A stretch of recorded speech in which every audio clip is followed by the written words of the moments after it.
During practice, I asked Frank if there was anything he was working through, any issue he wanted a second opinion on. Frank brought up a great question moving up on the ball in the batter's box. Instead of guessing, I saved that question and presented it to Bob O'Brien during the podcast. He was on with us on the Dugout with Ed and Dan. If you don't know Bob, he's one of the most respected instructors in senior softball and a nationally known clinician. When players want real answers, Bob is one of the guys you go to. On the podcast, Bob breaks down when moving up in the box can help you, when it can actually hurt you, and why many players misunderstand this adjustment. The full episode is available on Spotify. Just search The Dugout with Ed and Dan. This episode was published on February 3rd, 2026. Listen, learn, and then decide if moving up in the box is the right move for your game. Okay, come on, Frank. Let's get focused on the issue. What question you have for Bob O'Brien? Okay, my question has to do with moving in the box. Being a shorter guy, if I'm stuck in one spot, I'm limited to the pitches that I can hit. Because if I'm up toward the front, don't worry about catching. I can't help it. Okay. Jeez. That'd be fun. Come on, man. All right, so if the ball is in the front, if I'm at the front of the box and it's a little deep, I'm not going to hit that ball. And if I do hit it, it's going to be pop up or something. So my question is, what if I stand a little bit toward the back of the box? I can get those, and if the ball is a little short, I scoot up a little bit. Is that a good plan or a bad plan, or would you discourage that and just say pick your spot, maybe in the middle? What would you suggest? Okay, well, I'll put it to him. I kind of know what he's going to say, but I'm going to let him say it. What would you suggest? Okay, well, I'll put it to him. I kind of know what he's going to say, but I'm going to let him say it. All right, put my coaching hat on here. There you go. I knew that was going to be something. So the question is, as a hitter, should he be moving in the box? Yeah. Okay. Luckily, we allow people to move in the box. Those little lines, the batter's box goes away, and I'm glad they go away. As a board member or an umpire, I'm glad those boxes go away because they're hard to maintain. What we have is we have a board. You have to protect the board. So stand wherever you want from the board to protect it. So if you're short, then move back a little bit so the ball comes down a little bit and you're hitting it a little bit lower in the zone because you're a little bit shorter. If you like to hit the high pitch, I'm a little taller guy, so I like to move closer to the pitcher. Okay, which allows me to get pitches that are a little higher, so I can get it in the air and get it out. I don't want to hit ground balls.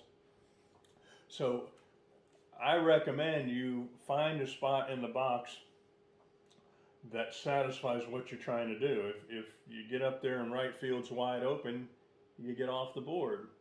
So now all the pitches, all the strikes are away. Makes it easier to hit it the other way. If you like to pull the ball, you get on top of the board. So you stand in the box to get the pitches that you want. If you're moving in the box to adjust to the pitch, I don't like it as a hitting coach because there's too many moving parts. So when you change the coordinates, now your eye is on the ball and your brain is starting to process where that thing's going to come down, and now you move. You've just changed the coordinates that your brain has taken in, and you're making it tougher on yourself to hit the ball. You think you're doing something better for you because you just took a short pitch and made it hittable because you went and got it with your feet, you know what I mean? Or you took an inside pitch and you stepped out so you could hit it. All you're doing now is you're hitting bad pitches, and that could get you into a bad habit of chasing bad pitches. However, if you're a swingaholic and you have to swing at every pitch, moving your feet a little bit isn't a bad idea.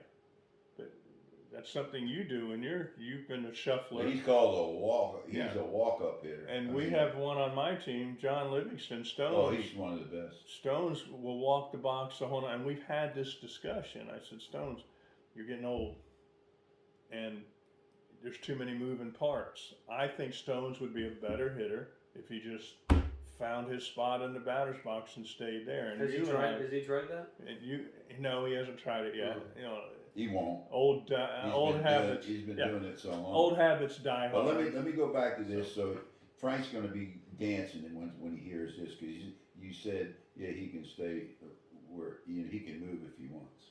But what you just said, I said if I'd have answered the question, I would have said exactly, not as eloquent as you did, but I would have said you want to get a position on the plate that you can cover a whole plate. Yeah. That you can reach as a small guy. Yeah. Right? And that's essentially what you said. Yeah. And you want to move back a little bit so you can let it drop and go over here So there's a hitter on Mitchell's team, Big Keith, big first baseman. He's 6'7". Yeah, big. He's a baseball player. I've played baseball against him just recently. I've stopped my senior baseball world because the arm is. I finally had enough of it. But I've played against Keith.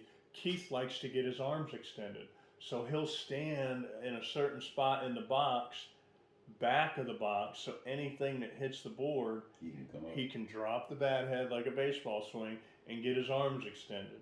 And there's nothing I can do about it as a pitcher because of where he's standing in the box. So good hitters can get the pitch that they're looking for by moving and finding that spot in the box.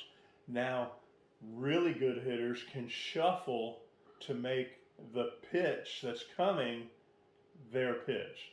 So not only are you standing in a certain spot to make it an outside pitch, but now if it's a little farther out, you're scooting forward to make it a little bit closer so you can reach it. So I don't recommend it for the 92 percenters, but for the 8% that might be able to do it, go for it.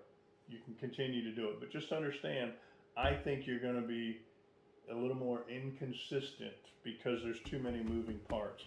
And for that fact that the brain is a very powerful thing, and the brain is processing a lot of stuff. The spin on the pitch, the depth of the pitch, the speed of the pitch, the location of the pitch. And then your brain tells your hands where to go. It's the greatest gift in sports. The hardest skill in sports is to hit a round object with a round object to a certain spot. And now your brain is doing all that work, and then you change the coordinates on it. It makes it even harder for you to do it.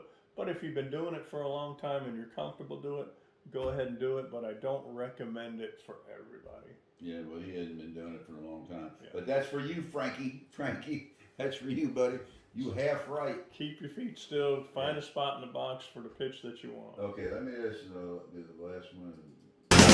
Extra innings, a new beginnings. Extra innings, cause the game of life is not complete. Turn on the lights, we're playing into the night. Extra innings where the winning is